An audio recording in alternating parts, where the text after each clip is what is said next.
మరి అన్నిటికన్నా ముఖ్యంగా వేదిక ముందున్న కాంగ్రెస్ కుటుంబ సభ్యులందరికీ పేరు పేరున నా నమస్కారాలు. మరి ప్రింట్ అండ్ ఎలక్ట్రానిక్ మీడియా సోదరులకు కూడా నా నమస్కారాలు. మొదట మనం బీజేపీకి ఎందుకు ఓటేయాలి, వాళ్ళు ఏం ఉద్ధరించిండ్రని ఓటేయాలి. 10 ఏళ్ళల్లా బీఆర్ఎస్ వాళ్ళు ఎట్లయితే ఈ 10 ఏళ్ళు మనం బీల్చుక తిన్నారో బీజేపీ వాళ్ళు చేసింది కూడా అంతకు మించి వాళ్ళు ఏం చేయలేదు. వాళ్ళు ఏమి చేయలేదు.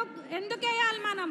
వాళ్ళు 2 కోట్ల ఉద్యోగాలు ఇస్తా అని ఇయ్యనందుకు ఓటేయాలా వాళ్ళకి, లేకపోతే మత కలహాలు సృష్టించి మన అందరి మధ్య చిచ్చు పెడుతున్నందుకు ఓటేయాలా? దేనికి వేయాలి బీజేపీ వాళ్ళకి మనం ఓటు? ఏమైనా చేసిండ్రా వాళ్ళు? ఏం చేయలే. శ్రీరాముడు కేవలం వాళ్ళ సొత్తు అన్నట్టుగా వాళ్ళు చెప్పుకొస్తుండ్రు, కానీ అట్లేం లేదు. మొన్న జరిగిన శ్రీరామనవమి రోజు మనం అందరం జరుపుకోలేదా శ్రీరామనవమి? వాళ్ళు ఒక్కలే జరుపుకున్నారా? రాముడు మన అందరి సొత్తు, వాళ్ళ సొత్తు కాదు. మరి అట్లనే వాళ్ళ చేతిలో కొన్ని ఉన్నాయి, కొన్ని శక్తులు ఉన్నాయి. ఈడీ అంటారు, సిబిఐ అంటారు, ఇవన్నీ ఉన్నాయి. ఇవన్నీ పెట్టుకొని కేవలం అందరినీ భయపెట్టించి వాళ్ళ లొంగ తీసుకోవడం తప్ప వాళ్ళు ఏం చేయట్లేరు. మీరు అందరు గమనియండి, బీఆర్ఎస్ వాళ్ళు ఎట్లయితే దొంగ కేసులు పెట్టి ఇబ్బందులు పెట్టి వాళ్ళ తరపున చేసుకోవాలని చూసిండ్రో, మరి అదే విధంగా వీళ్ళు కూడా చేస్తుండ్రు. ఈడీ సిబిఐని చేతిలో పెట్టుకొని మరి రాజ్యాంగాన్ని రద్దు చేస్తారంట, అందుకోటేయాలి వీళ్ళకి. మరి మన భవిష్యత్తు నాశనం చేస్తా అంటున్నందుకు ఓటేయాలా? వాళ్ళకు ఓటేసినంత బుద్ధి తక్కువ పని ఇంకొకటి లేదు. మరి బీఆర్ఎస్ వాళ్ళు అంటారా వాళ్ళ కేల్కతం దుకాణం బంద్ అయింది ఆల్రెడీ. వాళ్ళ గురించి మనం మాట్లాడుకోవాల్సిన అవసరం లేదు మనకి. వాళ్ళు సచ్చిన పాము లెక్క అంతే, ఏం చేయలేదు. మళ్ళా వస్తారు, వచ్చి ఓట్లు అడుగుతారు. మీరెవ్వరు కూడా వేయద్దు ఓట్లు. బీఆర్ఎస్ పార్టీకి వేస్తే ఇంకా బీజేపీకి వేసినట్టే, మీరు ఆలోచించుకోండి. మరి కాంగ్రెస్ కొందుకు ఓటేయాలంటారా? కాంగ్రెస్ ప్రభుత్వం ఏర్పడ్డప్పుడు 7 లక్షల కోట్ల అప్పు ఉంది రాష్ట్రం మీద. అయినా కానీ ఎక్కడ కూడా ఏవైతే గ్యారంటీలు ఉన్నాయో అవి ఏవి అమలు పరవడానికి వెనక్కి తగ్గకుండా కాంగ్రెస్ ప్రభుత్వం మాట ఇచ్చినామంటే మడమ తిప్పమన్న విధంగా ముందుకెళ్ళింది.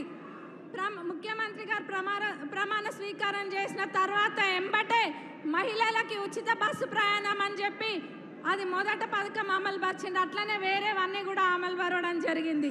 ఇదే కాదు, ఇప్పుడు రైతుల పేరు చెప్పుకొని బీఆర్ఎస్ ప్రభుత్వం ఏదో రాజకీయం చేద్దాం అనుకుంటుంది.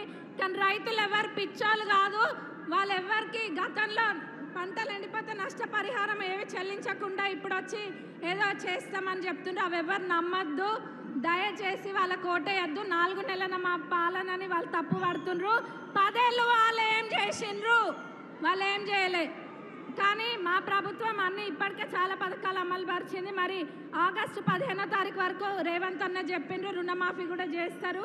ఇవన్నీ దృష్టిలో పెట్టుకొని మీరు బలరాం అన్నకి ఓటేయాలని నేను మనస్ఫూర్తిగా కోరుకుంటూ సెలవు తీసుకుంటున్నా. Thank you. సీనియర్లకు ఎందుకంటే టైం చాలా తక్కువ ఉంది కాబట్టి మరి పేరు పేరున వేదిక మీద ఉన్నటువంటి నాయకులకు అందరికీ నమస్కారాలు తెలియజేస్తా ఉన్నాను. బలరాం నాయక్ గారంటే ఒక బోలా శంకరుడు. ఆయన ఎవరికి మోసం చేసినోడు కాదు, ఎవరికి అన్యాయం చేసినోడు కాదు. ఇద్దరం కూడా వేరు పార్టీలలో ఆయన 2009 నుంచి 14 వరకు కేంద్ర మంత్రిగా పార్లమెంట్ సభ్యుడిగా ఉన్నప్పటికీ, నేను ములుగు అసెంబ్లీ ఎమ్మెల్యేగా ఉన్నప్పటికీ అన్న చెల్లెల్లా కలిసి ఉన్నాం.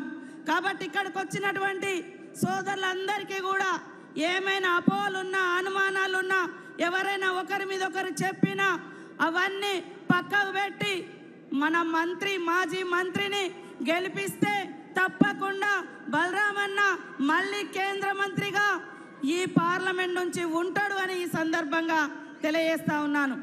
అదే కాకుండా ఇప్పుడు జరుగుతున్నటువంటి యుద్ధం, ఇప్పుడు జరుగుతున్నటువంటి పోరాటం 2 సిద్ధాంతాల మధ్య, 2 వర్గాల మధ్య. ఒకరేమో ఈ దేశ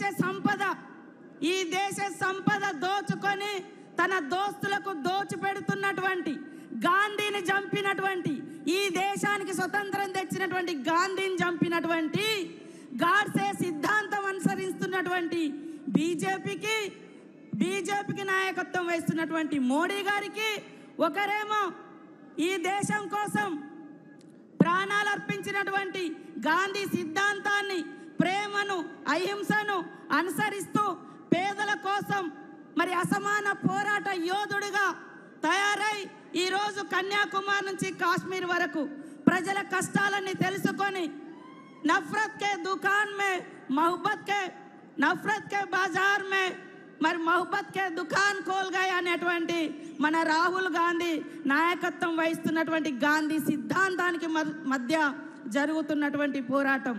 కాబట్టి ఇవాళ పేదల మీద ఎలాంటి ఇబ్బందులు లేకుండా పేదల కష్టాలు తీర్చేటువంటి పార్టీ కాంగ్రెస్ పార్టీ.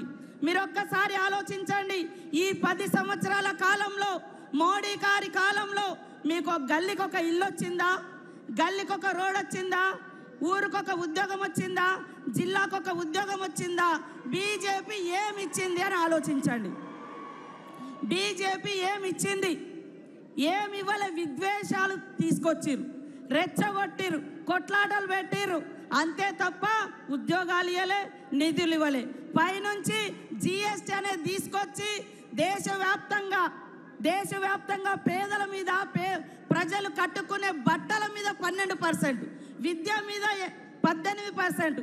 దేవుడు అంటారు కదా, దేవుడికి భక్తునికి ఉండే అనుసంధానం అగర్బత్తి మీద కూడా 5% జిఎస్టీ పన్నులు వేసి దేశవ్యాప్తంగా 54 లక్షల కోట్ల రూపాయల పన్నులు ప్రజల దగ్గర నుంచి దోచుకొని తన దోస్తులకు దోచిపెడుతున్నటువంటి మోడీ మనకు కావాలా?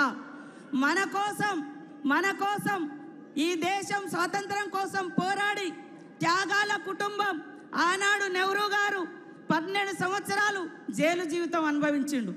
ఇందిరమ్మ ఈ దేశం నా దేహం ముక్కలైనా పర్వాలేదు కానీ ఈ దేశాన్ని ముక్కలు కానియను, దేశ సమైక్యత కావాలి, మరి భిన్నత్వంలో ఏకత్వమే జాతి యొక్క అస్తిత్వం అని నిలబడ్డటువంటి మహనీయురాలు.